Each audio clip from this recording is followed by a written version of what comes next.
welcome back to the Citytilidie channel. You're all staying safe and well, and we look forward to the visit to the cottage. Yes, old Fulham versus Manchester City. Yes, so we're going to have a look at that today and the chance to go back to the top of the league where we belong just at this point in time. So this is the preview.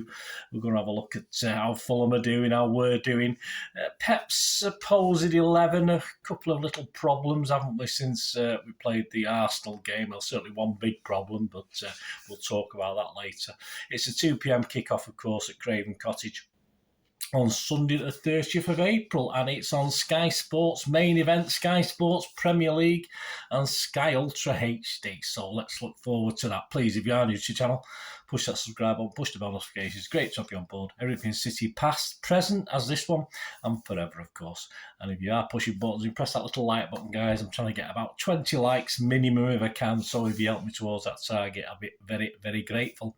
Right, yes, Fulham, overall record at their place, so it's I think mainly at Creighton Cottage. I'm not too sure if we played them anywhere else. I'd have to look into it, and I haven't had time to look into it. But we played them 31 times, so not a lot at their place. Won 13, drawn 9, and lost 9. And we scored 61 goals and let 55 in. Yeah, so not exactly. We don't exactly score many goals there. It's not, I don't expect a goal fest, in fairness, at Fulham. Previously, of course, we last played them at the Cottage on the 13th of March 2021. So just over a couple of years ago. Yes, a 3-0 victory. It was match day 29. We sat top on 65 points, 11 points clear of United. Fulham were 18th, struggling with 26 points. Our team that day: Edison, Walker, Stones, Laporte, Cancelo, Rodri, Gundogan, Foden, KDB, Jesus and Sterling. What a team. And this is from my match report. The time, the first 45 minutes, 18 minutes, a good chance for Torres, but easy for the keeper. 34 minutes, Bernardo does everything right as he jinks into the box, but a weak shot gives Areola time to adjust and save easy.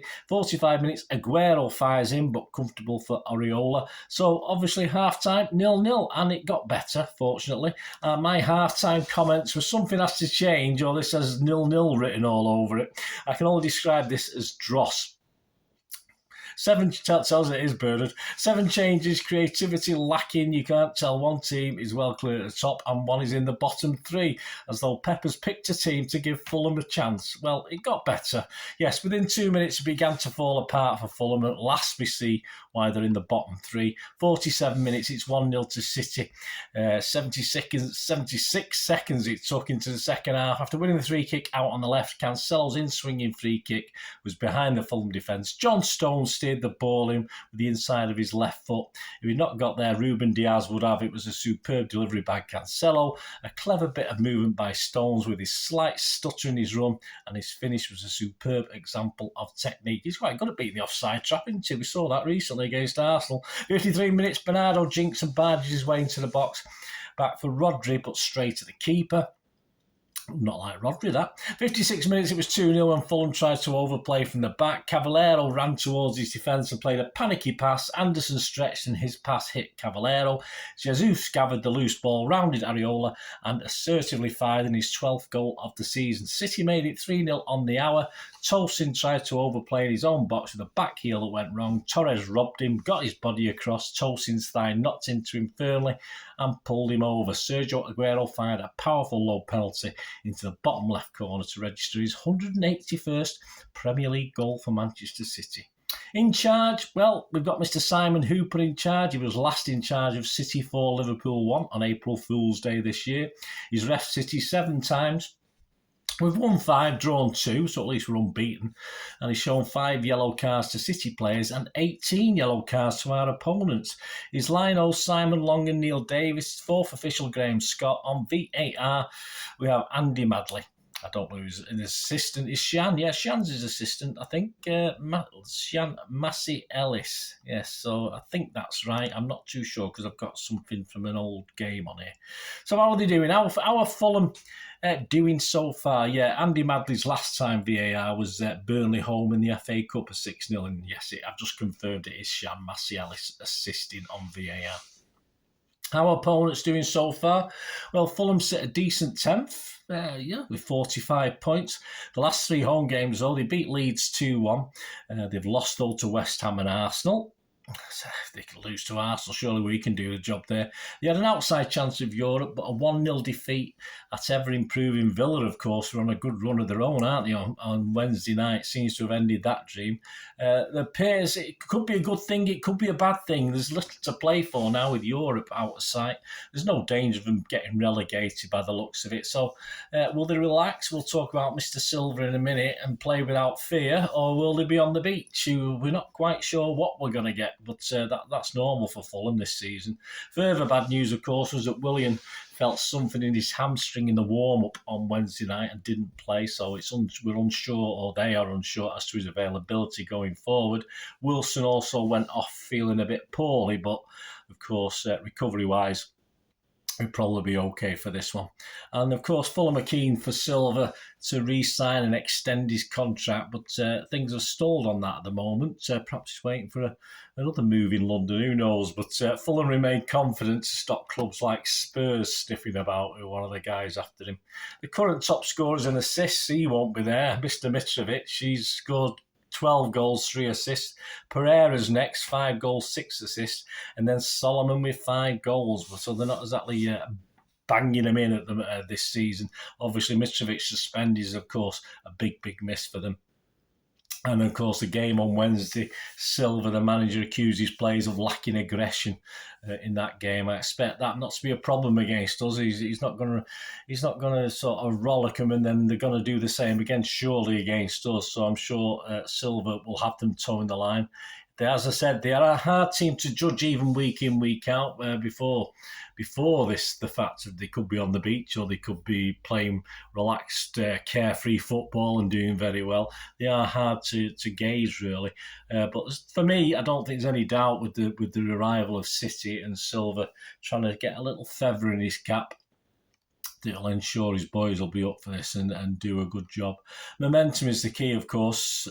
Fulham don't particularly have that, but we'll talk about City because we do have that, don't we? That's for sure. Momentum is the key, and we've got it in spades at the moment. Left back problems. Let's just stick a Kanji in there, and he helps keep one of Europe's most respected young wingers quiet on the night with help from people like Jack Grealish. So it just shows you, doesn't it? It was a tough game against Arsenal, of course it was. And the players put in everything. I mean, can he afford to rest any for this trip to Fulham? Possibly 2 or 3 without detriment. So it will be interesting to see Pep's 11. If you look at the bench against Arsenal, who could start and not affect particularly the quality on the pitch or the flow of the game or our tactics? You probably could put Laporte in with no problem. Alvarez, why not? Mahrez, Lewis and Foden. I think any of those 5 could play, but I don't think he's going to change 5 players, do you? Anyone look like they needed a rest? Well, not particularly, but unfortunately, I believe KDB may have some niggles. He didn't feel quite right at the end of that game, so that is a big worry. Of course, we'll know more with Pet's press conference, which is after I'm doing this. But sadly, KDB is a doubt. We don't need that. A fully firing KDB, which I thought we might have till the end of the season. So that's a little bit disappointed. So really, looking at who may come in, etc., I'm going to give you my expected 11, and it's vital, of course, for me, of the next 3 games. We've got 2 home games. I think we can mess around with the team a little bit for those. But I think Pep, why change? Why change what worked? Why would he change what works against Arsenal? I'm not saying Arsenal play the same as Fulham do, but there's absolutely no reason.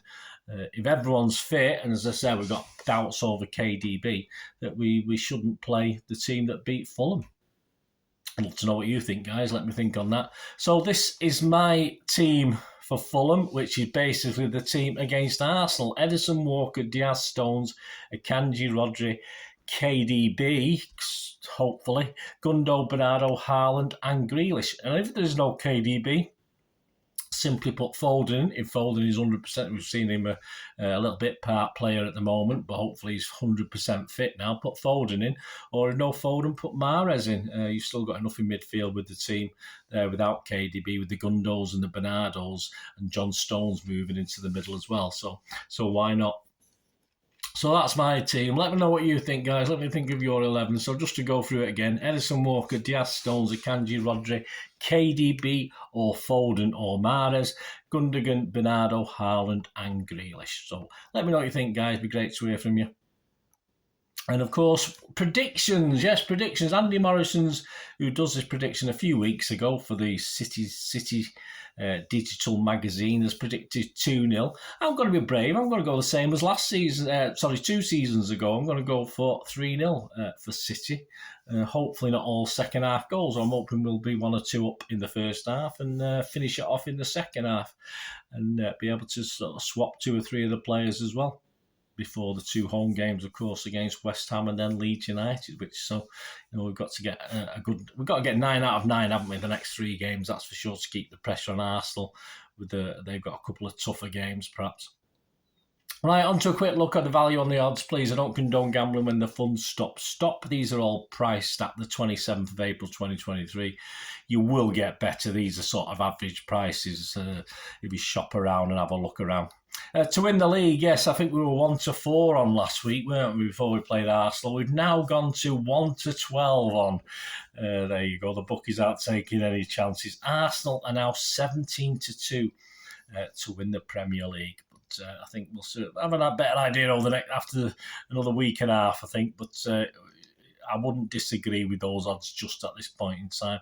A City treble, for instance, they're not offering you much value on that one. A City treble, the Champions League, the FA Cup and the Premier League, 11-8. They're not giving you anything there, are they? 11-8. All right, we've only got a FA Cup final, a couple of semi-finals and a final to win the Champions League and 6 or 7 games left in the Premier League. But they're not giving anything away at 11-8. So I wouldn't really say dive on that one, that's for sure. The match odds against Fulham, City are 1-4 on to win. A draw's 5-1, Fulham 11-1. Looking at the detail, first goal scorer, the obvious ones, Grealish is 2-1. Haaland is 2-1. Grealish and KDB are both 17-2. That's if KDB plays. If you fancy John Stones to knock the first one in from he did score there a couple of seasons ago. He's 25-1. Fulham, James is 16-1. Pereira's 22-1. First goal scorer. Anytime goal scorer, again, as usual, good value on KDB at 10-3. Why not? 14-5 for Grealish. Stones is 17-2. And those 2 guys from Fulham, James is 11-2 and Pereira's 8-1. Correct score, which Andy Morrison's gone 2-0. That's 11-2. And my score, 3-0, is 7-1. I've no reason to think it's going to be any other score. Half-time, full-time, City is 4-5 on. A draw in City, as it was a couple of seasons ago, is 3-1. And Fulham at half-time winning, and Fulham at half-time, City full-time is 22-1. Interesting. Goals over under 2.5 is 11-8. Over 2.5, which I'm fairly confident, sort of, about is 4-7 on, and under 3.5, which again is what I'm saying, isn't it? 3-0 is, and Andy Morrison says 2-0. So yeah, I think under 3.5 at 4-7 is better value. Hat tricks, a Haaland hat trick's 15-2. I don't have a look at anyone else. No one else is going to get a hat trick. Both teams to score no is 4-5 on. Not taking any risks there. Yes is evens. Winning margin. 1, yeah, as in what's 1? Andy Morrison, 1 goal winning margin is 14-5. A 2 goal winning margin, as per Andy Morrison, is 3-1, and a 3 goal winning margin, as per me, is 9-2. So yeah, go for mine. Sounds a lot better. To win 2-0, City, of course, is 11-10 odds against. So yeah, I do fancy a clean sheet in this one. I hope we do keep a clean sheet, but as I say, I think Fulham are struggling a little bit up front at the moment, so we should be aiming for that at least. There you go, guys. Just a quick one. Let me know what you fancy. Let me know your comments on the team, etc., and what you think about this week. It is a big game. Of course, they're all big games. It's you think back to when we beat Arsenal at the Emirates, and then we went to Forest and sort of let ourselves down. It's a similar position, I think, going to Fulham now. We've got to win this one, and then obviously with 2 home games, we've got to be confident that we can get the points of those as well. But hey, it's one game at a time, and it's Fulham that hopefully we will get the better of. If you're going down, I'm not being able to go down. I can't get a ticket for this one. If you're going down, just take care of yourselves and come back safe. Bring us the 3 points back with you.